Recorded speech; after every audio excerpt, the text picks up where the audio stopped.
And we're back for one last time from PyeongChang, kind of, in the studio here in Montreal, joined by Duane Rollins, as always. 5 Rings, not daily, it's kind of like the normal 5 Rings podcast, but we're going to wrap up PyeongChang 2018. Duane, can you imagine 3 weeks ago we started this, and it's the 3 weeks that have gone by probably the quickest in my entire life. Yeah, well, I started about 5 weeks ago, starting to do the previews, which you will get another preview this week of the PyeongChang Paralympic Games. Unfortunately, we can't do daily coverage of the Paralympic Games. It's harder for us to follow it, and we have lives and all that. We've explained this a few times already, so we won't belabor it. But yeah, it does fly by every year. Rio was a lot. I enjoyed a lot more, I would say, and I love the summer games. I'm fully admit that the summer games are the big games to me. But it became pretty overwhelming to try and cover it as extensively as we do by the end of it. But I thought PyeongChang lasted just about the right amount of time. Yeah. If it was still going right now, I'd probably be walking into traffic. I'd be so sleep deprived. Walking into poles, walking on sidewalks. Yeah, almost happened a few times while I was watching something on my phone while walking. But yeah, and it's something we might touch on later on. It's every Olympic Games, it gets even bigger and bigger in the coverage. And, we've talked about this during the games, too. Remember when we were a kid and we didn't have any choice? We just had to watch CBC and we got some things. We didn't feel like this exhausted after an Olympic game. But now with different technologies, with streaming, with live sports being one of the most sought-after product, quote-unquote, in television market right now, Olympics are a big deal, and now even NBC, anywhere pretty much, you get amazing coverage for the Olympic Games, and this year it was the same. And yes, Rio, we went deep into Rio. We did cover Rio a lot, but I feel like I've watched PyeongChang entirely. Like, there's not one event that I haven't watched at least for a few hours. There's not one gold medal that I haven't seen the event for it. And I feel like I've covered PyeongChang maybe way more than Rio, but maybe it's recency bias. It's kind of hard to tell if it is or not. But yeah, it is for me, PyeongChang 2018. An Olympic game, maybe outside of a few controversies of Russia doping, it wasn't about the host country.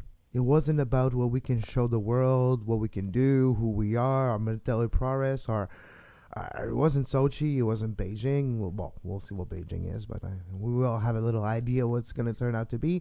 I feel like PyeongChang was maybe one of those throwback games. Yeah, certainly things ran well at PyeongChang, right? Like there was no controversies of any major kind. I mean, we'll touch on a few that sort of popped up that were a little bit, well, one wasn't so minor, but it had nothing to do with PyeongChang, but other stuff that went wrong there. But by and large, you run any big scale event, you're going to have a few things go wrong. Just to go back to the coverage stuff, that's exactly the difference between a summer and a winter games to me, is that in the winter games, I feel that I literally watch them all. I think back and I'll probably rewatch some stuff that I don't remember the results for over the next little bit. Yeah. Biathlon in particular. I mean, I didn't watch a ton of biathlon during these games simply because there was a lot of other stuff going on. And biathlon typically started around 4 a.m, which was kind of when I was having my middle of the night nap. Your daily PyeongChang nap, your Olympic nap. That should be a competition.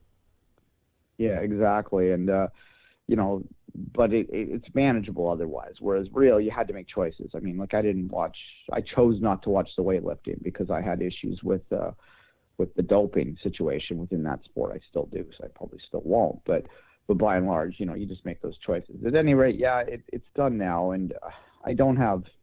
This is the thing about, since this is now the third Olympics that we've done this, and I really can't even remember how Sochi and how we felt after Sochi we had just started. So Sochi's like we're a all blur. eager to keep going.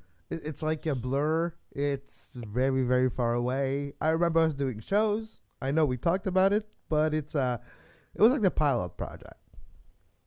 I think, just to give you a little preview, what we're going to do today, I guess, is we're going to give an overall poutine medal, an overall what we're going to call a platinum medal, which is our favorite moment of the games that we've decided together, and then do our normal bronze, silver, gold, and wood medals for the day, for the entire Olympics in this case. And I know that we did the same things. I re-listened to the end of our Rio competition. I assume we did something similar at the end of Sochi.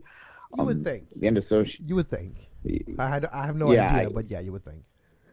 If we did, I'm guessing that one of my medals is going to be a repeat, but that's just a little hint from that. But yeah, it's me too. It's the same probably for me too. It's funny that way, but at any rate, yeah, that's where we are. So maybe we'll jump in now because we do have another show to do today as well. Soccer Today at 11 o'clock, and if you're not aware of this, if you're just an Olympic listener and you are a fan of football or the beautiful game or soccer or kickball, whatever you want to call it, we do a daily show for that, just like we do for the Olympics all the time. That's our consistent show, which is now entering its third season of daily and our fourth season of, we used to do it twice weekly, so we have quite a lot of it, and I've been doing it for 5 years prior to that. So this is something that we've done a long time. It's our fourth MLS season together. So we started Two Solitude Soccer Podcasts 4 years ago. So that's the 4-year anniversary of our soccer coverage, but it all started with Sochi for us. So, all right, let's go back to PyeongChang. Let's go to Canada House. Let's stand in line and order a poutine. All right, Kevin, this is one of your favorite athletes that we've decided to name our poutine medal to. So why don't you give us the honor of telling us who the overall 2018 poutine medal goes to? I wish I would have put my headband on, because I have a Canada headband that would represent Alex Harvey, cross-country skier extraordinaire, finished fourth in the 50-kilometer mass start classic style. 2 OER athletes in front of him. A great performance by Niskin in the finish, who won that event. I do feel not bad for Harvey at all. What a performance. What a race. Tactically, technically, battling with Sun to be one of the best ever cross-country skier Norway has ever produced.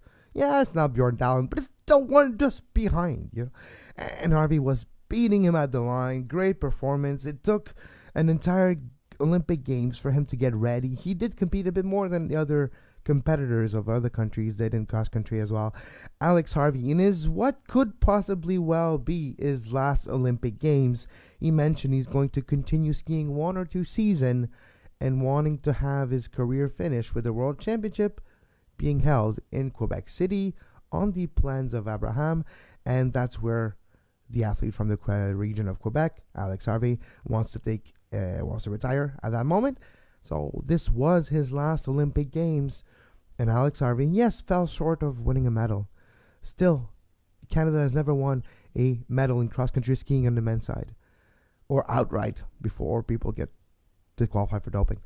And that's kind of still a goal for this country. There's the big gap now with the cross-country athletes coming in. It's a big piece of the national program, Alex Harvey, who is going to retire.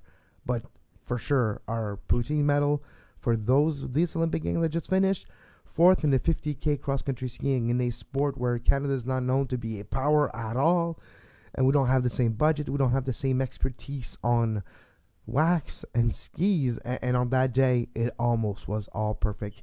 Who knows, in the next few weeks and months, that result could change, and then it's unfortunate we talk about it that way because of the 2 OER athletes in front of him, and especially Larkov in 3rd position, which a performance that came out of nowhere, 30th this year in the World Championship. And let's remind our listener, Duane, the cross-country skiing, especially 50K, 30K, those long endurance event performances don't usually come out of nowhere. You have to build that type of performances with results that are leading up to a big result. So you're usually expected, and that second OER athlete won silver, Belushkov, he was building to his performance. So even Pierre Harvey, Alex Harvey's father, former cross-country skier athlete as well, mentioned, I'm not surprised by Belushkov, and I'm not even that suspicious.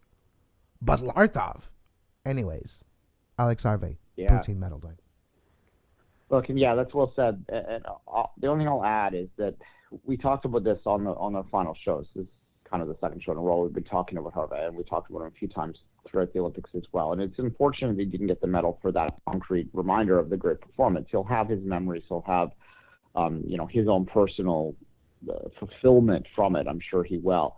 But the issue with it, and why, if in fact one of those Russian skiers was in fact doping, and we got to hope that they can find out, because, and look, I hate even saying that with an Olympic medalist, but they've made their bed, right, when it comes to the OER.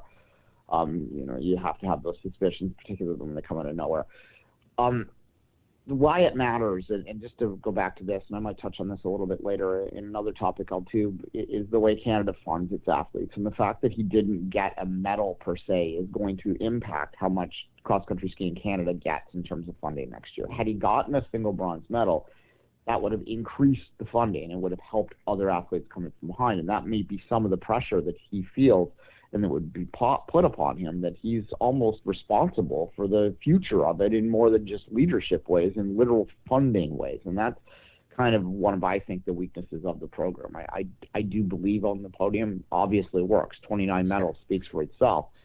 But there are some gaps in it that I think need to be addressed. And one of those gaps is to identify core sports and also fund them and give them a funding boost. If there is more money to come into the system, that's what I would do. You look at Norway winning the medal count, and there's full measure to Norway for the performance they had in these Olympics, obviously. But part of the reason they win the medal count so handily is because they're dominant in the sports that have the most medals. It's just like it's like Australia in the Summer Games. They're inflated in terms of their world standing because they're dominant in the biggest medal sport of the game, swimming. Well, swimming and track are probably equal. I'd have to look at that stat, but that certainly bumps up where they finish in a medal table, whereas Canada typically wins medals in events that only have one or two medals total. I mean, we're good at moguls. And takes the entire game to play out, like curling and hockey. Yeah, which didn't happen this time, of course, but I guess they got one medal in hockey. We shouldn't ignore that. Yeah, and one medal in curling. It's the new event, but still, there was a gold in mixed doubles. But no, so Alex Sarve, Poutine medal, and you mentioned funding in cross-country Canada. Alex Sarve has not always seen eye to eye with cross-country skiing Canada.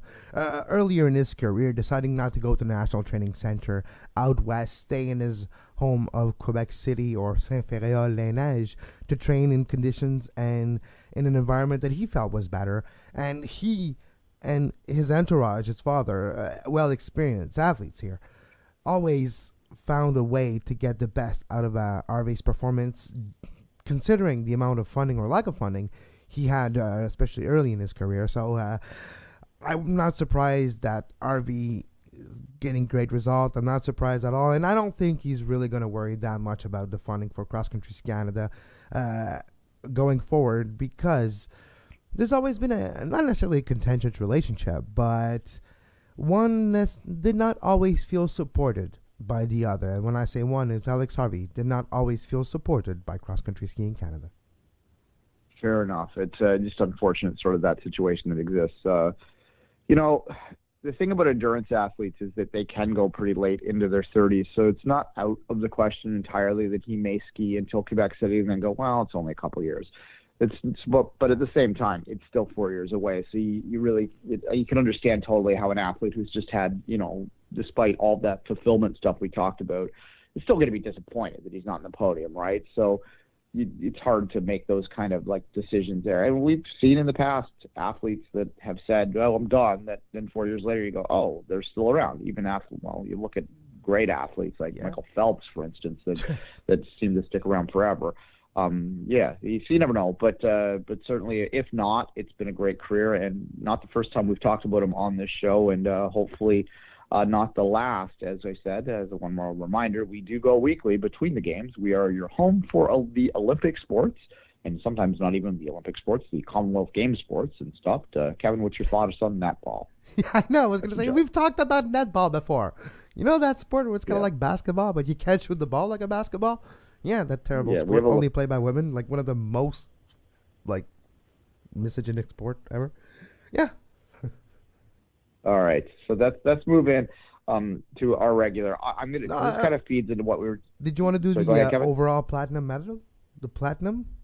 I think we'll end with that one. Okay. Because the overall platinum medal is our best performance of the entire Olympics. So I think we'll go into our regular medals now. Perfect. And I'll start because it kind of feeds into what we were just talking about a little bit with my overall wood medal. And there's a possibility that first off, we're doing the rest of the world. So we're excluding Canadian athletes from the first part of this. And then for our last part, because we are Canadian, we're going to do the same thing again with this Canadian. So the rest of the world wood medal I am giving to the Olympic athletes of Russia. Woohoo, me too. We agree. We agree. Can we give them like a bunch? Can we give them like a log of wood medal or something? Yeah, and this one was an obvious pick. Again, I almost thought we could give an overall wood, but I thought, we'll see how it plays out. I'll distinguish mine a little bit by saying, and I think I talked about this during the game, is I almost want to give it to the history of Russia / the CIS. People remember that one, the Commonwealth of Independent States, that was 92 only.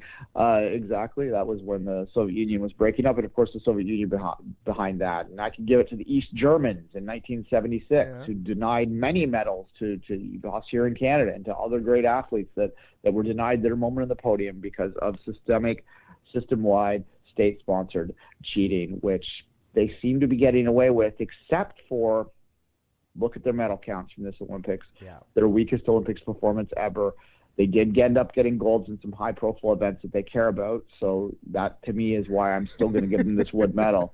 They got the hockey gold in that Weird Eye men's hockey tournament. They got the women's figure skating gold, which they care about a lot in that country. So unfortunately for those of us who want to see them hurt a little bit for this, they did get their great moments. And, I don't know what you do moving forward. You have to figure some way out to stamp this out if you don't want the Olympic movement to suffer greatly. And that's why I'm giving my wood medal. Well, my wood medal is to the OAR athletes as well.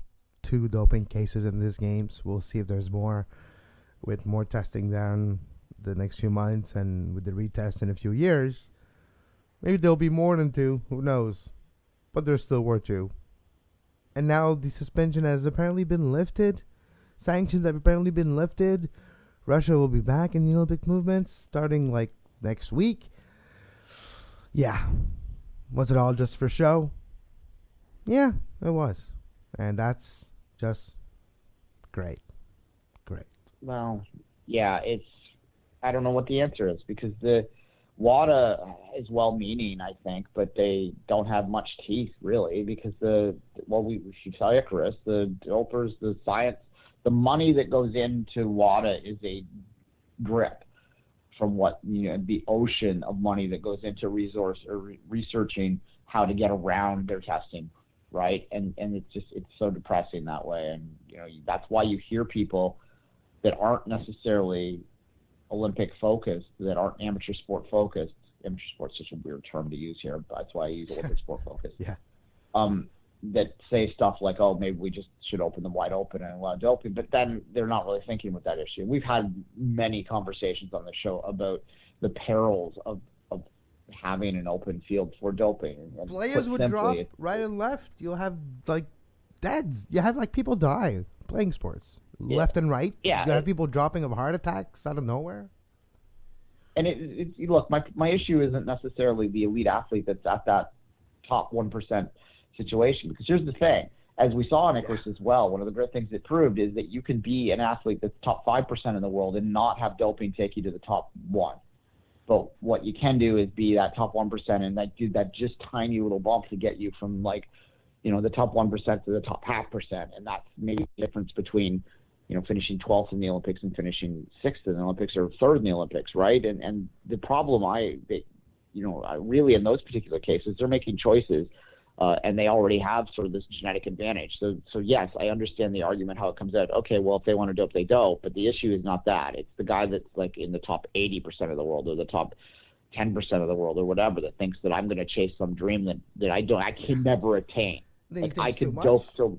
Yeah, then he takes too much, and there's repercussions, and there's health issues coming out of it. And not just that, it's the culture that he creates. What about the guy who plays once or twice a week badminton or hockey in his recreational league? It's like, yeah, I'm not too bad. Maybe if I'm taking a little bit of this, which the other guy is taking, I'll be a little bit better.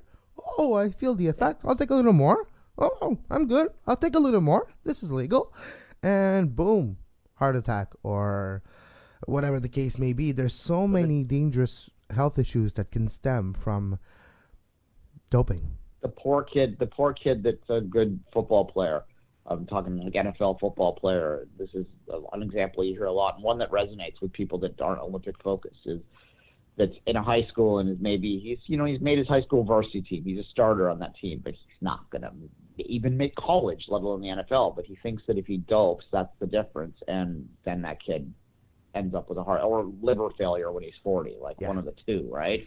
Or that's the problem. Heart arrhythmia or something. I'm not saying every heart arrhythmia thing out there is not. So some of them is legitimate, but some of them are created by testosterone increase in your body, which would increase your growth hormone, especially when you take growth hormone. Anyways, but OAR is our community wood medal for the entirety of the PyeongChang 2018 games and the lead up to them. We'll see if they keep the medal after. Let's hope not. All right, let's move to something positive. Bronze. Even my wood in Canada is a little bit positive. So let's go to my bronze medal. My bronze medal is for the overall world is the Korean women's curling team. So I said women's twice there. I think you got me there. The Korean women's curling team. The Garlic and Girls. their run to a silver medal. Yeah, the Garlic Girls. The Garlic Girls were a fun story. You usually get this in any host Olympics that some athlete or team in this case will emerge and really grab this host nation unexpectedly by their heartstrings. Montgomery here, the skeleton athlete in Canada was kind of the guy that did it for our Olympics in Canada. Drinking the pitcher of beer as he walked down the main street of Whistler. Like, that was an enduring image that no one had heard of him 2 days before, and now he's a celebrity in Canada. So that's something that always I look forward to, and unexpectedly, and it truly was unexpectedly in this case, these curlers, which they're just average girls, and that's what I think people love about curling. Is it's not that they're not very skilled at what they do. They clearly are. They put every bit as much attention to it, and there's a different kind of athleticism. It's precision athleticism, as I said before. But at the same time, there's a certain approachability to curlers that makes them incredibly charming, and the Korean people discovered that over the last couple weeks, and they fell a little short of a gold medal, but that silver medal is, to use the cliche, as good as gold to a team that really would have been expected to be well down that standings at the kickoff of the event. And Sweden was Elena Osborg was so good. Like, she was unbeatable. There's no way, no one would have beaten her in this tournament, especially in the knockout stage, how she played it. That gold medal game was like no mercy. No mercy were shown and scoring points left or right. But no, Garlic Girls are a good story. And it was a fun time to watch. And the atmosphere in the curling rink is something I've never seen before to that extent, when Team Korea was playing, and that was a fun bunch of people to watch. It was, it was. Despite Canada's the Canada didn't fail either. Yeah, it was fun. It was a fun competition. Curling's always, because it's so omnipresent during the Olympic Games on the telecast, especially over here. It becomes a defining moment of the games for a lot of people that they're tuning in to watch, and I enjoyed it very much. And the Briar is on right now, the Canadian Men's National Championship, and that's starts Sunday, I think, the 3rd Saturday. Starts Saturday. I thought I was watching live yesterday, but I was watching last year's, so that makes more sense. Well, it starts this weekend. There you go. Yeah, but it's always fun, and I'll be geared up to watch that. And I'm also watching the World Indoor Track and Field Championships starting today, which is live streamed in this country for those that are in Canada, and I'm sure it'll be live in a lot of places in the world. It's in Birmingham, England. So enjoy that. But anyway, let's go to your bronze medal, Kevin. My bronze medal is Germany hockey. It's Germany's hockey team on the men's side, which won a silver medal, lost to OAR in the final gold medal game, which was fun to watch, especially the third period. But Germany hockey played very well in this tournament. Were able to take advantage of the fact that no NHL players are really playing with them to begin with, so they did not necessarily miss a lot of their great players, only 3. 18 of those 21 players were part of the World Championship last year, which saw Germany lose 2-1 to Canada, which was a decent result back then for them. But they pushed this a lot further. Silver medal, unexpected silver medal, and a great performance by Team Germany, by the head coach Marco Sturm, who is now looking to maybe get a head coach position in the National Hockey League, the NHL, with that result of Germany hockey. Players, 6 Canadian expats playing for the Germany hockey team. Maybe we needed those expats with our hockey team, but let's just be happy for Team Germany, their best result. And Duane, if Germany starts to be real good in hockey, well, we're doomed. Team sports will be now just German sports. Yeah. Well, look, the German Foreign Office made a tweet that was poking fun at Canada, which I then got a good response to just by what I thought was a completely offhanded account. They said, please be nice to Canadians today, because imagine if Germany lost to Canada in football. To which I responded, you did at the last Olympics, which seemed to get a lot of people's attention because obviously they'd forgotten about the women's tournament. So yeah, that's a thing that happens sometimes. So at any rate, no, look, yeah, it was a good story for that, and one that was not completely unpredictable in the sense that there were people that were talking about the possibility of Germany or Switzerland, but most people kind of said Switzerland would be the team that would step up and maybe have a, quote unquote, miracle run in this tournament. It was the Germans in this particular case. Good on them. It was a weird tournament, but those medals are going to be still medals in 50 years, and no one's going to remember that the tournament was a little weird. Gary Bettman's already making the commissioner of the National Hockey League is already making rhetoric about, I'm happy we didn't go. Shut up, Gary. I don't think we're going to want to go to China. Like, oh man, it's already started. You know what? Here in Canada, if they put "Shut up, Gary" in the back of our $5 bill, I don't think anyone would complain, and everyone would know what it meant. But that's just our own little thing that we need to deal with, our own little burden. And you can say that if there was one Chinese superstar in hockey, the NHLPA would go to China, because China would be like, "Yeah, we kind of want you here. We kind of want Chinese hockey team here with the superstar." The lack of that, just like in Korea, makes a big decision part of it here. I don't think Chinese government will really care if hockey's NHL's there or not, just because it's not there necessarily the favorite sport. No, there's more for the NHL to gain than China to lose, for sure.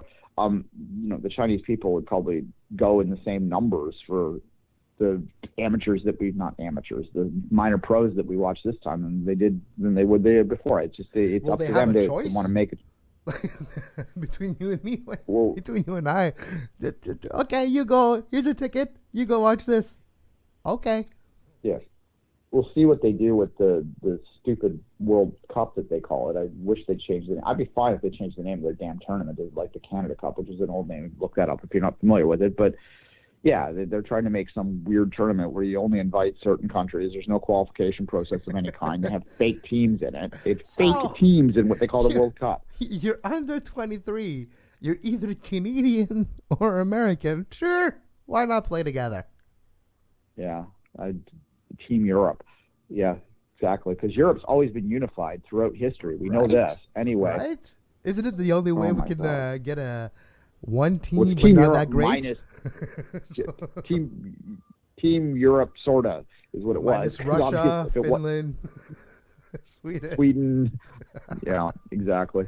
What a mess. Anyway, Silver. Let's move I was going to say, if you really want to go listen to our thoughts on the NHL's lack of participation, you can go through our archives and find conversations at the time. And suffice to say, we're not supportive of their decision. My silver medal is Chloe Kim, the American snowboarder who was the American star of the games. Michaela Schifrin, we all thought kind of would be leading in, and she did get a gold medal. A lot of people are calling Michaela Schifrin's Olympics a failure because she failed to get multiple golds, but she did get a gold medal, and anytime you get a gold medal in the games, you shouldn't be called a failure. But Chloe Kim did absolutely live up to the hype. She is on the cover of Sports Illustrated this week. She is an American star. Her Korean descent added a nice little human interest story to the Olympics as well.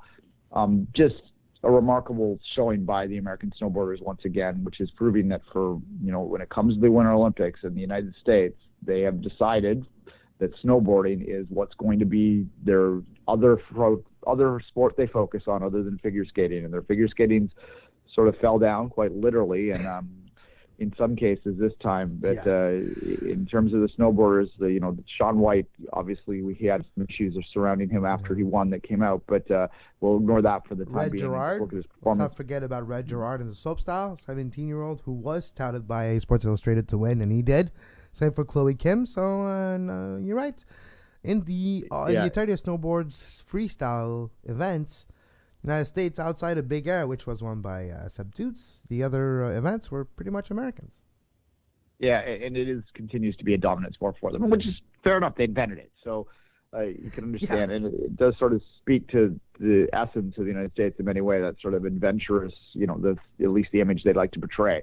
That sort of adventurous, let's be new things and conquer new areas, and that's kind of the American essence in a lot of ways of the 21st century. So, good for her, and it was a great performance, as I said, and for that reason, I'm giving Chloe Kim my overall rest of the world silver medal. My overall rest of the world silver medal is Niskanen, the Finnish cross-country skier who won the 50K mass start freestyle, classic style. The way he won it, with an early attack, pretty much a breakaway, was able to broke down his Balaskarin, I believe, from Kazakhstan, who was just behind him, was able to beat him, was able to, with attrition, continue, and then Belushkov came, and he was able to beat him to the line. Niskanen's skis were great. His tactics were amazing. The technique that he showed when he had to change skis and the wherewithal of when to do so, to not lose time and to go ahead. It was a great performance by Niskanen. One of the most impressive performance for a cross-country skier. You can tell he was at the limit for the last 35 kilometers and never did he quit. He continued and won that goal. He could feel and smell that gold, and that gives you a lot of adrenaline as well, especially in the last lap. It was a great performance, and I truly enjoyed that 50K with Alex Harvey finishing fourth, Niskanen winning it. Of course, if you've been listening to this show for a long time, you know I love my cycling, and cross-country skiing is kind of like the Winter Olympic Games version of cycling, at least tactically and technically, the way you approach a race, your endurance level. Yes, it's not the same muscle, but it's the same muscles working, but it's the same idea behind it, where you can't just go for broke. You have to manage your effort. You have to, with tactics, trying to go into the head of your opponent to figure out where on this course can I overtake him, where on this course can I gain my advantage and use it and keep it and cross the line before my opponent. So I really did enjoy Niskanen's 50K freestyle classic win. Classic style win. Yeah, and look, it's always nice there's something there's certain traditions of schedule within the Olympics. They kind of run the program very similar every time, but one commonality for several Olympics is they've ended with this 50K. It is the last major competition that they do, and it's like a marathon, right? It's the equivalent of a marathon, the mass starts, and even in speed skating. But it's same in the summer game with the marathon last day. Yeah, well, exactly. The Summer Games is something you throw the marathon on, and it's sort of in the background, and it allows you to watch one final event that has a sort of a great history behind it, and it's nice to have that. And the winner obviously is going to stand out. Speaking of marathons, if we do what Olympic sports we want to add, I think marathon speed skating would be the next one I would talk about. But at any rate, putting that aside for a second, for sure it's a good. All right, Kevin, I'm sort of segueing. Into my gold, so I might as well just jump into it now. My rest of the world gold, and this is the one that I think probably is a repeat to what I did in Sochi, but it's hard to ignore the success of this overall team. My overall gold for the rest of the world for the 2018 PyeongChang Games is the Dutch speed skating. Once again, incredibly dominant. When in doubt, choose the Dutch on ice. Yeah, it's incredible what they're doing with the last two Olympics. They sort of had a down Olympics in Vancouver. This is a similar story to a lot of sports around the world in countries that have a great history in that sport. When they have an Olympics where they don't do as well as they'd like, they kind of reevaluate, and often they come back stronger than ever. And this is certainly the case with the Netherlands speed skating team. And the last two Olympics, they've just been it's unparalleled. Back to the only time I can remember countries that were this dominant in an individual sport like this is going way back into like the communist era, basically, and we know kind of why that was happening. Yeah, so the little vitamins, right? The vitamin supplement were really good quality. East German women's swimming back in the 70s and 80s. Shot putting. And I'm a little... That shot put record. I shouldn't laugh. Well, all the track records. Well, yeah. Anyway, but yeah, it is nice to see because you're assuming the Netherlands because there's never been a history of positive tests in that country. There's no history of any systemic cheating in that country in other sports. So not to say that there aren't dirty Dutch speed skaters. There are dirty everything everywhere. Let's not kid ourselves. But statewide, no, I have high doubts. So I think you can look at this and just celebrate the fact that they've managed to be this dominant in a sport this long. And it's a challenge to the rest of the world to step up. Maybe steal Dutchmen because that's what Canada did to get its gold medal. That's how you do it. That's how you do it. You just get, You're like, okay, let's look at the fringe speed skaters that are not making the team in the Netherlands. Which of them has a different passport or could have one? Okay, Ted, what's up, my man? Are you coming to Canada or what? Exactly. Well, I mean, it's no different than Brazilian. There's a lot of Costa, Brazilian footballers Spanish. Around the world. Or Spanish. Yeah, well, tons of those around the world. So. Diego Costa is Brazilian, but he chose to represent Spain. But he is born in Brazil. Yeah, there's a ton of those around the world. So they're no different there. But I mean, I go ahead with your goal, but it's hard to say anything we haven't said about them already. But for sure, you can't ignore their success.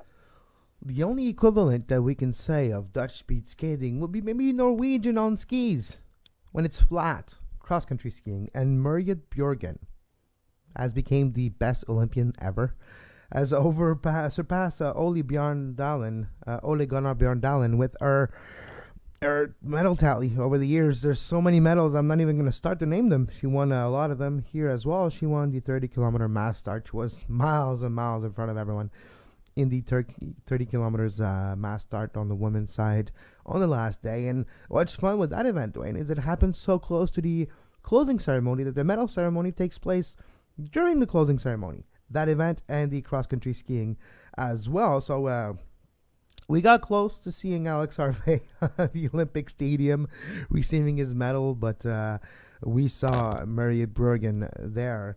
And it was an impressive sight when you see a few medals being given during the closing ceremonies with everyone there. It makes it a lot special, and that's one of the most special thing with the 30K mass start on the women's side, the mass start on the speed skating side. Those two events on the women on the last day are given the medals in the closing ceremony. Same for the marathon. So that's what makes the marathon special in the summer game too, is that event takes place on the last day. You finish on the Olympic Stadium. Usually there's a lot of people because they're getting ready to celebrate. And you get your medal in the stadium with tens of thousands of fans applauding, and not just like 100 who paid tickets to see you. So it's a great event. Merritt Bjørgen, Norwegian, won a bunch of gold, silver, and bronze medals in the Olympics over the years. Has become one of the most decorated, if not the most decorated, Olympian ever. Fair enough. All right, we have a show at 11 o'clock we have to do too, so let's get straight into our Canadian and our overall platinum medal, starting with the Canadian with bronze, silver, and gold medal. Kevin, I started with the ROW, with the rest of the world. Why don't you start with Canada? I'll start with the Can. And Kevin Coe. Team Kevin Coe is getting my wood medal for their last week of play in this year's Bonspiel, the Olympic Bonspiel. They were one of the terrible team in the last 2 days when it actually counted. Lost opportunities, lost a bronze medal game, lost in a semifinal, with not just the opponent playing well, but with missing shots. And if there's one thing in Canada that we can not necessarily understand, is if you lose because the other team is better than you, then so be it. But if you lose because you miss shots, well, you're not supposed to miss shots at that level. And it's a bit maybe on the women's side with Rachel Holman the same. But on Kevin Coe's side, you can literally see their confidence just deflating in front of everyone's eyes the last 3 days. And the way he talked about it, the blog that he wrote to explain what happened. Yeah, it's I hope he can recover in time, because this feels maybe more like a terrible tragedy for curling Canada when you're looking at the men and women's side, and Kevin Coe especially in my case right now. But fourth in the world, with the world of curling growing up and becoming a lot more closer to Canada and having tactics, which wasn't necessarily the case. And now with Canadian coaches helping everyone become better in curling, you do have the rise of tactics. And it's not just about executing shots, it's about executing game plans. And we've seen Canada not ready to respond to game plans used against them, especially by Team Schuster, who won the gold medal. But my wood medal goes to Kevin Coey, and for their lack of adaptation to their play in the last 3 days. Yeah, look, I'm going to talk curling a bit more and have some theories around it, but it certainly I could have put Rachel Holman in there as well. As you said, I had thought to actually match your wood medal in terms of just talking about the overall play of the Canadian team, the fours, over the last, because we keep ignoring the fact that Canada did win a gold medal in curling. Oh, exactly. I feel you're going to talk about it, so that's why I didn't choose it. Yeah, so there you go. Look, yeah, I'm just going to keep on because mine ties in. It is not exactly the same, and it is the reaction of Canadian mainstream media to both the curling failure, they're calling it, and the women's hockey failure, they're calling it. I have heard multiple mainstream sources in their post-Olympic wrap-up shows talk about how it was a disappointing Olympics for Canada. They didn't get the gold medal in women's hockey, and they didn't get the gold medal in either the men's or women's curling. This is an absurd take based on the fact that they broke their all-time record. The only Olympics, summer or winter, in which they've had more medals than PyeongChang was the 44 Los Angeles games. And the reason which they had 44 medals in, that's first off a summer game, so there's more medals to win. Second off, there was a massive boycott in that made them win more medals. So, look, this was, by any objective measure, Canada's most successful games ever. This is not a disappointing games by any sort of measure that you choose to use. The reaction to this is based on these failures in these individual sports, not even individual sports, because the men won a bronze, and in hockey, the women actually, we had 2 medals in hockey. I said, even I was error of it a minute ago by not including the silver medal as part of that. I mean, you can't hold what the rest of the world is doing. They still won a silver medal. Duane, curling and hockey together, we got 3 medals out of 5. It ain't that bad. Look, the only 2 medals we didn't get is team curling. We got mixed doubles, gold, silver with women's hockey, and bronze with men's hockey. I'll take it. Yeah. I mean, it would have, in a perfect world, you would have had 5 golds, but that's not going to happen very often. It has happened before. Well, they weren't 5 to win. We had 4 to 4 in the last Olympics, and that's kind of what was measuring people's sort of reaction to it. But yeah, I'm giving a wood medal to the reaction after the fact. So that's a bit of a cheap medal, but nonetheless. All right, Kevin, let's keep moving forward here and jump in with let's get positive. Your bronze medal for Canada. My bronze is a gold medal for Canada in a sport that, not that we were not expecting it. She's one of the best in the world, and she was won World Cups and been high in the World Championships before. Cassie Sharp, ski slopestyle, half pipe with the performance of a lifetime. Great second run, would let a third run just for show. She made great moves, and it was for the crowd, and a great performance on the half pipe, ski, freestyle skiing. It was a great performance by Cassie Sharp. She won the gold medal, and it was, that surprise gold sometimes we're not necessarily expecting. It's a name that it's not necessarily common. It's not a household name. Well, it is now. Cassie Sharp, my bronze medal for PyeongChang 2018. No, for sure. And look, this is a measure of Canada's overall success, too. If you go back like 4 or 5 Olympics, you would have heard of her name. She would have been, especially with her competition happening very late in the games. It was, I believe, it was day 12 or 13. You would have been, building up to it. Feliciane, the hurdler. I remember her. I will always remember her fall in that so vividly because it was that was our gold medal chance for the entire Beijing Olympics. And we talked about it for 3 months. All right, Perdita, you could do well. Crash it. Oh, yep. Tripped over the hurdle, yeah. And it was a build-up to that. Casey Sharp, this is how, when you have multiple medal hopes, how you can get someone that can sort of slip under the radar that is actually a legitimate gold medal contender and that just goes out and performs. And it was kind of a bit of a shot in the arm, too, as someone like us that was watching a lot of it. It's this is happening. It was building out in front of us, and, oh, my God, they might win the gold. They did win the gold. This is amazing. So yes, that's a good choice. I'm also giving my bronze medal to a gold medalist in a similar sport. This is someone who absolutely was expected to win and who has capped off hasn't capped off and keep going, but has now managed, even if he were to stop today, to have probably the best career in that sport, in the history of that sport, in a sport that Canada has dominated over the years. That is Michael Kingsbury, the great mogul skier who did absolutely everything that was expected of him and did what Canadian athletes in the past failed to do often, live up every bit to the expectations, and is clearly the greatest mogul skier of all time, and has moved himself into a position where it's going to be tough because there's a lot of choices, but a position where he might be in line to win the Canadian Athlete of the Year overall next year. We'll see how that vote goes. And Michael Kingsbury has already been open about the continuation of his career. He's like, I'll be there in 4, I'll be there in 8 years. I love competing. I love skiing. If I can, I'll ski until I'm 70. So we're not going to stop seeing the king anytime soon. Well, yeah, we'll see how his knees think about that. But yes, that's knees. Who needs knees? Just ask Philippe Marquis. Who needs knees? Anyways. Exactly. Yeah, that would have been a good medal too. I didn't put him in there. I forgot about him. There's so many moments again. So many moments. This is tough to do. Another one of those moments for my silver medal of Canadian side of the PyeongChang 2018 Games is Samuel Girard with a gold medal in the 1,000-meter short track. It was not even close. Just took the lead, bye-bye, and went on to win gold. What a performance by the youngster. It's another one of those, just like Kim Boutin. Come into the games for experience. We're here to learn. We're here to acclimatize ourselves to the 5 rings and to be performing in 4 years. And you know what?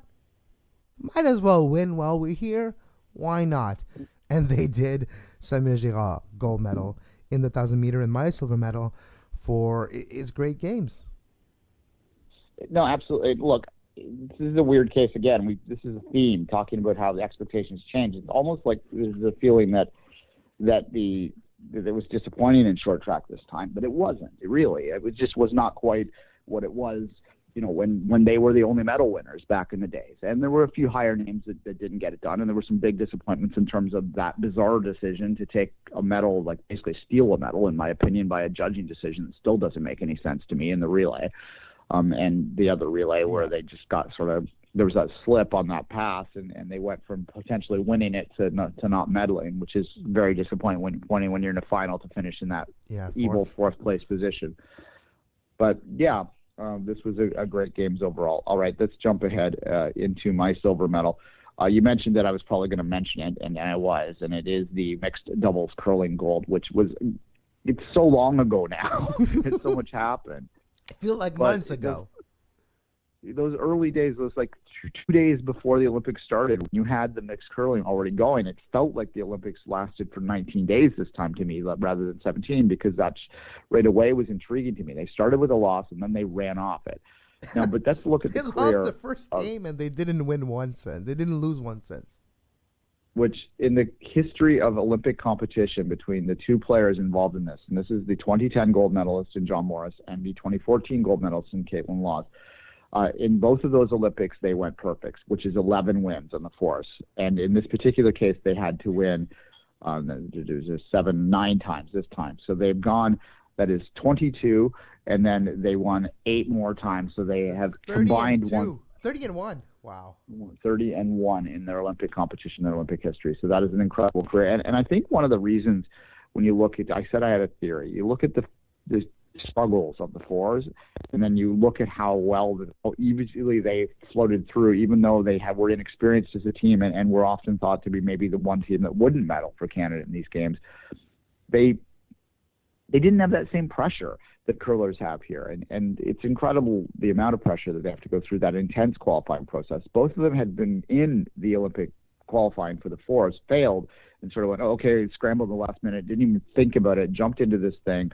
Struggled in the trials. They lost their first 2 games in the Canadian trials and were in danger of not even making the playoffs in the Canadian trials, let alone winning the gold medal. And then they won out. Started figure. They won out from the there. Nationals there too. Because they were playing playing loose, and they were playing fun, and they were enjoying each other's company. Some people might question Caitlin's taste in men for enjoying John Morris's company at times, but, you know, she likes men. She likes boys. I guess it's a clear case here. Anyway, No, but likes. That and the respect they're showing each other on the pitch, and Caitlin Law's great shots that saved John Morris's when John Morris was on a great day, and that competition in itself, you know, we've talked about how sometimes teams play together for decades, right? Like Kevin Cowie and others, Rachel Holman, they play for a long time together. So you get kind of in a rhythm where, okay, when this doesn't work, we always do this, and usually always works. But what if that option doesn't work? What's your other option? What's your other option after? And sometimes it's what you get to plan C, plan D, that when it always works, when you're so good that usually it always works, you never get there, so you're kind of lost and you don't know what to do to fix things. When you don't necessarily have expectations and are not necessarily used to play together, you don't have those crutches that you always use to get out of a troublesome situation. You just have to bunker down and work and do your best, and that's what they did, and that was the difference between team and mixed doubles curling, I would say, too. Fair enough. All right, Kevin, let's go to our 2 golds, and keep in mind there's a platinum medal. Yep. So what's your gold, Kevin? We've talked about that unexpected gold with Cassie Sharp. This is the same, but in an event that made his debut in the Olympic Games. It was a big hyped moment with millions of viewers across the globe. A king-queen event type of action sports that is usually the culmination of the X Games as well. Big air. And Canadian Seb Toots, who was disappointed by not medaling in the slopestyle, did not have the performance he would think he would have. Well, he decided to double down on the big air. Not necessarily a big air specialist. He's good at both. He's like the veteran of the team. It's weird to say Seb Toots and veteran, because I still remember in 2002 when he was 13 years old and was like the new kid on the block on TV shows and action like X Games and stuff, and he was the young kid, the young teenager, and everybody was talking about him back then. Now he's the veteran of the team at 25 years old, over 25. And Seb Toots has won gold medal in big air with amazing jumps. It was beautiful, going all out, stomping the landings, and getting that gold medal. Yeah, and we said going into big air would have a lot of hype, and it certainly does. It and slopestyle are, you know, amongst the younger generation, the two events that they watch most carefully, I do believe. And there's a reason the Olympic movement is appropriating the X Games in many, many ways, because they're great TV events and they're a lot of fun. Adds the blank style events to them, or not style, the blank cross events to them as well. And there's a movement, and we talked about it during the games. There is a movement to get skate cross in, which is what we would call crushed ice. Yeah, the Red Bull crushed ice. Yeah.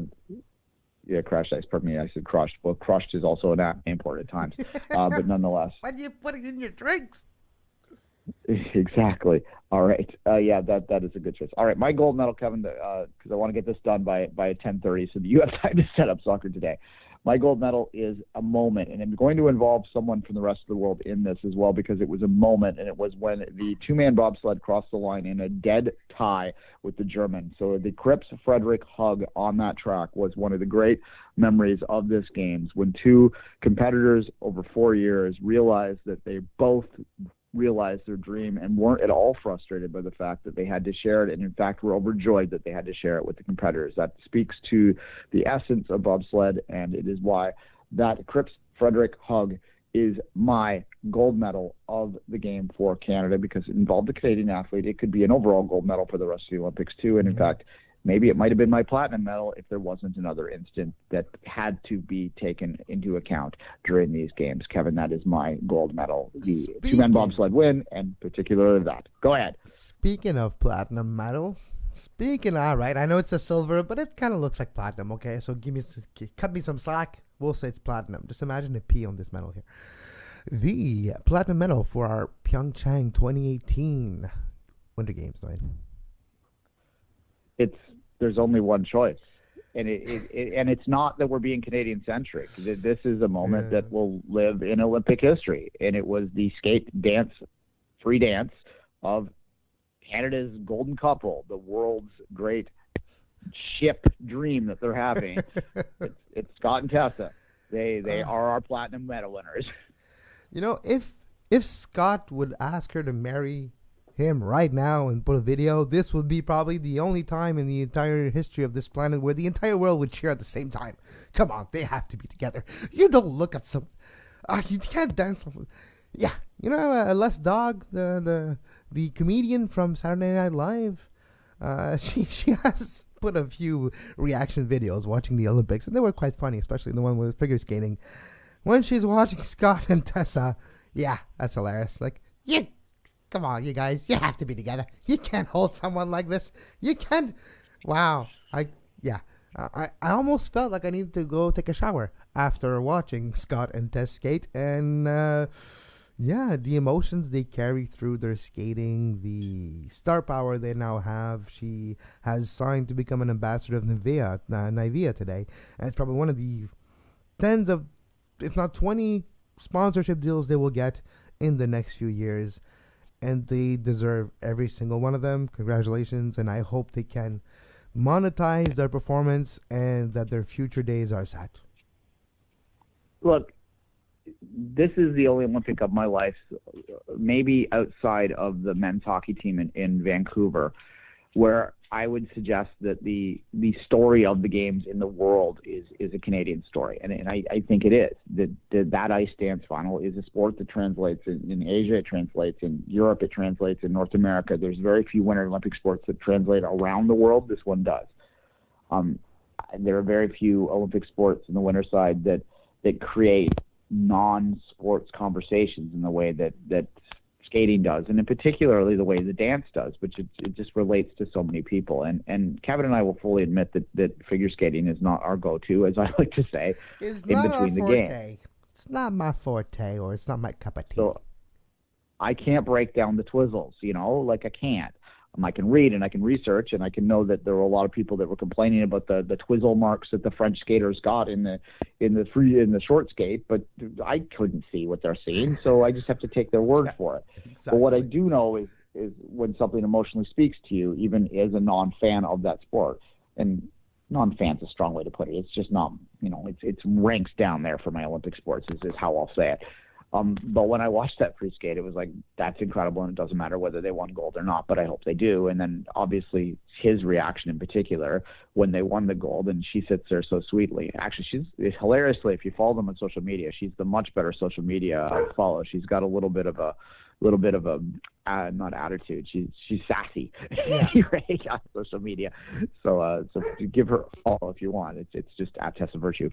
It's a great moment, and as I said, it's the only moment in memory of my life is watching these Olympics, and there are very few people that have watched the Olympics as closely as I do. If there was a medal for winning the Olympic or for watching the Olympics, I'm absolutely a contender. Well, we won the medal for podcast, at least, for sure. The amount of we did at least 45 minutes, if not an hour, every day. That's like 14 hours of coverage we did. Just between the two of us. Well, two of you. Maybe, I don't know how many you are, but two of us at least. And that's a lot. We did a lot, Duane, and now it's over.